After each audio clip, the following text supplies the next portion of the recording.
Ich habe mir die Frage gestellt, kann man eigentlich eine Galaxy Watch Active 2 von Samsung an einem iPhone betreiben? Und ich muss sagen, naja, ist das optimal? Sicherlich nicht.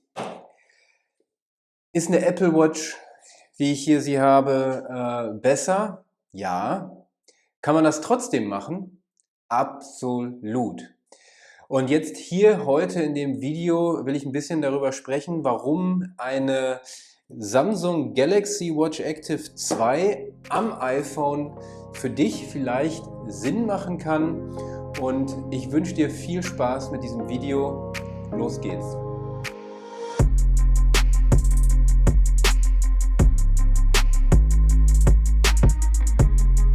Wie komme ich überhaupt darauf, dass diese Watch von Samsung eine Alternative zur Apple Watch sein kann? Im Endeffekt teilen sich beide Produkte eine ganze Menge Funktionen, nur die Samsung ist deutlich günstiger. Der Preis ist in den letzten Wochen und Monaten stark gesunken.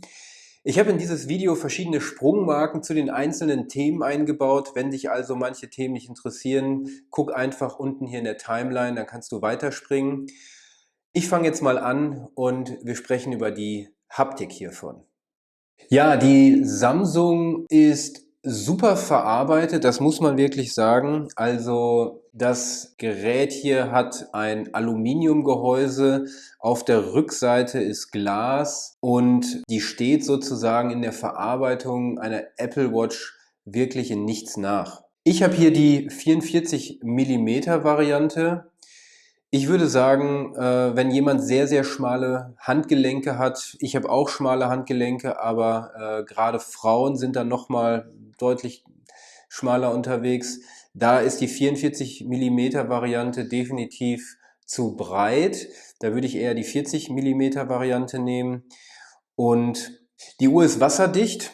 Absolut super, weil gerade wenn man sie beim Sport trägt und auch mal beim Schwimmen oder beim Duschen nicht ablegen will, ist das super, wenn die wasserdicht ist. Und die Aluminium-Variante wiegt nicht viel.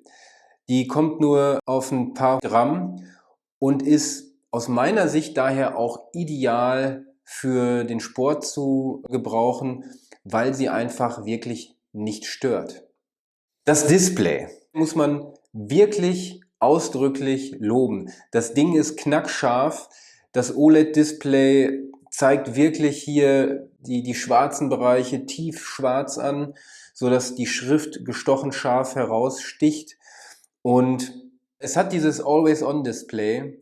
Und das ist natürlich etwas, das kriege ich bei der Apple Watch nur in der Apple Watch 5 und 6, nicht in der Apple Watch SE.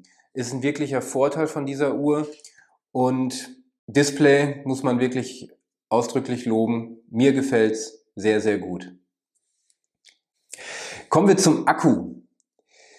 Der Akku von der Samsung hier, der ist auch spitze.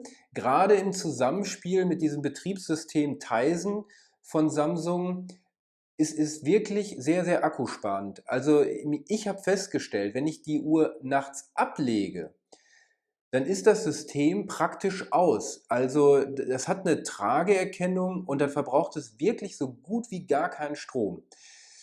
Zum Thema Schlaftracking komme ich aber später noch.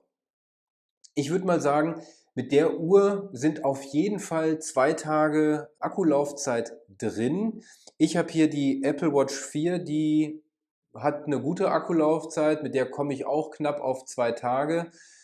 Komme ich mal zu den Fitnessfunktionen. Also das ist wahrscheinlich das Wichtigste, wenn man sich eine Smartwatch kauft, nämlich ich möchte meine Schritte tracken. Schrittzähler ist natürlich drin. Dann geht es vielleicht darum, auch die Strecken aufzuzeichnen. Also wo bin ich gerade unterwegs? Das nachher auf einer Karte nochmal sich anzuschauen. Und natürlich ist hier auch GPS drin. Und zu guter Letzt möchte ich natürlich, wenn ich mich so im Fitnessbereich bewege, auch meine Pulsrate erfahren. Und natürlich ist hier auch ein Pulsmesser drin. Besonders interessant für Leute, die jetzt gerade mit dem Laufen anfangen wollen und sich vornehmen, die ersten 5 Kilometer zu laufen oder vielleicht auch die ersten 10 Kilometer am Stück zu laufen. Hier ist ein Laufcoach drin. Das finde ich absolut interessant, weil das kriege ich so bei der Apple Watch nicht. Da brauche ich Drittanbieter-Apps, brauche ich hier definitiv nicht.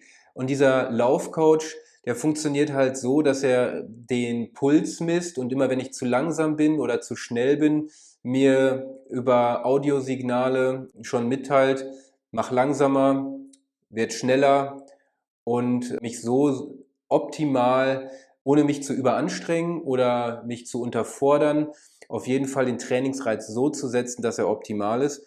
Und das funktioniert hier an der Samsung Galaxy Watch Active wirklich super. Natürlich sind auch die ganzen anderen Sportarten, die man so kennt, eingebaut. Zum Beispiel Schwimmen, Radfahren, Wandern, Laufen auf dem Laufband, Heimtrainer, Ellipsentrainer, Kraftgeräte. Weitere Workouts wie Armbeugen, Armstreckübungen, Ausfallschritte, Beinbeugen, Beinheben, Beinpresse. Das sind alles so Sachen, die fehlen natürlich in der Apple Watch. Und wenn da jemand im Fitnessstudio, wenn die dann nach Corona mal wieder aufhaben, diese ganzen Sachen mit der Samsung Watch tracken will, dann ist das auf jeden Fall hiermit möglich. Thema Schlaftracking. Das war tatsächlich etwas, was mich hier an der Samsung am meisten gereizt hat, weil meine Apple Watch kann Schlaftracking mittlerweile auch, aber, das große Aber, Apple ist halt dahin gegangen mit der Apple Watch und hat gesagt, wir machen es ganz rudimentär, schläft unser Kunde oder nicht? Und das war mir ein bisschen zu wenig. Viele Tracker können einfach die Schlafphasen erkennen, also ist man wach oder ist man im Leichtschlaf, ist man im REM-Schlaf oder ist man im Tiefschlaf. Dazu nutzt die Uhr einerseits den Pulsmesser, der eingebaut ist, und natürlich auch die Bewegungssensoren. Gerade im Tiefschlaf, da passiert gar nichts, da bewegt sich niemand. Und im Leichtschlaf, da bewegt man sich schon mal und dreht sich auch ein bisschen. Und das ist etwas, das kann die Samsung hier wirklich super. Man kriegt nachher in der App auch eine schöne grafische Auswertung über die Schlafzeit, Schlafdauer. Und es wird ein Wert angegeben, genannt Schlafeffizienz. Da sieht man dann nochmal, wie gut man geschlafen hat, ob der Schlaf ausreichend lang war, ob man auch die Tiefschlaf- und REM-Schlafphasen in der ausreichenden Länge mitgenommen hat. Also das gefällt mir hier an der Uhr richtig gut. Spotify Premium. Mit Spotify Premium kannst du deine Tracks offline verfügbar machen. Und du kannst hier drauf mit der App Spotify, die kannst du hier für die Uhr runterladen, kannst du dann auch durch deine Musikbibliothek gehen, Playlists und Tracks und solche Geschichten runterladen. Du kannst natürlich in Spotify gerade für den Sport eine Liste anlegen, die vielleicht 15, 20 Titel enthält, 1,5 Stunden Musik, gerade die Sachen, die du beim Sport, beim Laufen, im Fitnessstudio gerne hören willst. Und dafür ist es dann eigentlich ideal. Ja, und wenn du deine Musik schon offline auf die Uhr geladen hast, dann brauchst du natürlich Bluetooth-Kopfhörer. Und da sind natürlich hier in der Verbindung mit dem iPhone die AirPods extrem interessant. Ich habe gedacht, das wird schwierig, aber das Gegenteil ist der Fall. Es war noch nie einfacher. Ich brauchte einfach nur hinten den Knopf drücken, warten, bis hier vorne die Lampe bei den AirPods ein bisschen anfängt zu blinken und dann auf der Uhr von oben nach unten swipen, so dass man dann dieses Zeichen bekommt mit dem Bluetooth-Icon und dem Kopfhörersymbol. Da tippe ich drauf, dann komme ich in den Kopplungsmodus und die Dinger sind verbunden. Ich hab mir wirklich vorgestellt, es wird komplizierter. Das war wirklich sehr, sehr, sehr simpel. Und dann funktioniert das halt mit der Musik. Du bist offline unterwegs, hast die AirPods mit der Uhr gekoppelt. Ja, besser geht's nicht. Benachrichtigungen werden hier alle wunderbar nachher, nee, das ist die Apple Watch, werden hier nachher alle auf die Uhr übertragen. Das funktioniert, du kriegst einen Benachrichtigungston und siehst dann auch, welche Nachrichten von welcher Quelle, von welcher App, von WhatsApp oder SMS, die dir angezeigt werden. Das funktioniert, aber du kannst nicht drauf antworten. Kommen wir mal zu den Anrufen. Anrufe werden nicht automatisch durchgestellt. Das heißt, die Uhr bleibt stumm, wenn dein Handy klingelt. Aber es gibt dort keinen Trick. Bei mir wurde das direkt hier im Display angezeigt, was ich machen muss.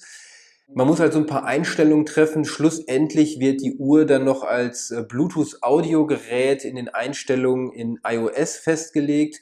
Das ist nicht schwierig, das geht total einfach und dann klingelt auch die Uhr. Ab und an habe ich gemerkt, dass die Uhr dann so ein bisschen verzögert klingelt. Das heißt, so circa 1 Sekunde, 1,5 Sekunden nachdem das Handy schon geklingelt hat, klingelt es dann auch hier. Aber gut, ich würde behaupten, mit der Uhr zu telefonieren ist so eine gewisse Spielerei. Es gibt bei dieser Uhr ganz klar auch Nachteile, wenn man sie mit dem iPhone benutzt. Im Februar 2021 hat Samsung nämlich für diese Galaxy Watch Active 2 eine Funktion nachgereicht, die dann schon bei Vorstellung angekündigt war, nämlich das EKG und eine Sturzerkennung. Funktioniert super im Android-Kosmos. Auf dem iOS-Gerät, auf dem iPhone funktioniert das leider nicht. Da sind diese Funktionen nicht freigeschaltet. Wenn du das EKG verwenden möchtest oder die Sturzerkennung dir wichtig ist, dann muss man wirklich sagen, ist das nicht die richtige Uhr für dich. Ja, und jetzt komme ich zum Preis. Das Beste kommt fast zum Schluss, ne? Die Samsung Watch, ich muss das ein bisschen ablesen, kostet aktuell bei Amazon nur 159 Euro. Das ist gerade jetzt in den letzten Wochen nochmal deutlich gefallen. Ich habe zum Jahresanfang 175 Euro bezahlt und tatsächlich, als sie rauskam, war der Preis mal bei 289, 299 Euro. Und wenn man das vergleicht, was könnte ich jetzt hier im Apple-Kosmos für diesen Preis kaufen, dann bin ich hier bei mindestens 299 Euro mit einer Apple Watch SE, bin ich also fast doppelt so teuer. Die kostet dann also nur die Hälfte einer Apple Watch. Und wenn ich dieses Always-On-Display von der Samsung gerne haben will im Apple-Kosmos, dann müsste ich ja zu einer Apple Watch 6 greifen und die Apple Watch 6 kostet 429 Euro. Und da ist natürlich 429 Euro oder 159 Euro natürlich ein deutlicher Unterschied. Fazit. Die Samsung Watch, für wen ist die was? Also wenn du noch keine Erfahrung mit der Apple Watch hast und einfach auch nicht bereit bist, so viel Geld auszugeben für eine Smartwatch, dann ist die Samsung im Endeffekt genau das richtige Produkt für dich. Und schlussendlich ist es auch so, dass mit dem mit dem Laufcoach, dem Schlaftracking und dem Always-On-Display auf jeden Fall Funktionen hier in der Samsung-Uhr drin sind, die die Apple Watch SE nicht drin hat. Und die wäre gerade das Produkt, wo ich glaube, das einigermaßen noch mit dem Preis mit der Samsung konkurrieren könnte. Wenn dir das Video gefallen hat, dann hinterlass gerne einen Daumen nach oben. Den Link zu der Galaxy Watch Active 2, den packe ich dir hier in die Videobeschreibung. Und wenn du Lust hast, mehr von meinen Videos zu sehen, dann ist hier unten auch ein Abonnieren-Button, daneben auch noch so eine Glocke. Da darfst du dann auch nochmal draufklicken, wenn du erinnert werden willst, wenn ich mal wieder ein Video hochlade. Und ja, würde mich freuen, dann sehen wir uns demnächst häufiger. Und wenn du Feedback hinterlassen willst, benutze einfach die Kommentare. Momentan ist da noch Platz, sagen wir es mal so. Und ich verspreche auch, dass ich jeden Kommentar oder jede Frage dann beantworten werde. Also bis zum nächsten Mal. Tschüss.